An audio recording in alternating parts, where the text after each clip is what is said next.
এত ইজি এবং এত সুন্দর একটা কেক ডেকোরেশন শেয়ার করব আজকে। যারা খুব ভালো ডিজাইন করতে পারে না তারা কিন্তু এই ভিডিওটি একদম মিস করবেন না। তো এখানে এই ডিজাইনটির একদম মানে কাজই হচ্ছে জাস্ট কিছু চকলেট টফার। তো এখানে আমি প্রথমে ক্যান্ডেলটা এই জন্য বসিয়ে দিয়েছিলাম যাতে আমি মিডলের ওই চকলেটগুলো ঠিকঠাকভাবে বসাতে পারি রেফারেন্স পিকচারের মতো। আর এই কেকটি যিনি অর্ডার করেছিলেন তিনি আমার একদম স্পেশাল একজন ক্লায়েন্ট।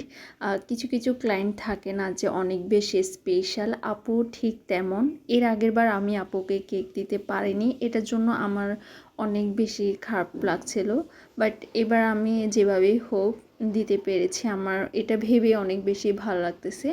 দেখতে পেলেন এই কেকটি কত বেশি ইজি ছিল আর কত বেশি প্রিটি দেখাচ্ছিল।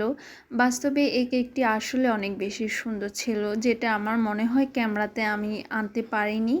তো এই টাইপের সিম্পল ডিজাইন দেখে আমি প্রথমে চিন্তাও করিনি এটা আসলে এত বেশি ভালো হবে। তো আলহামদুলিল্লাহ এই ছিল আমার সিম্পল কেক।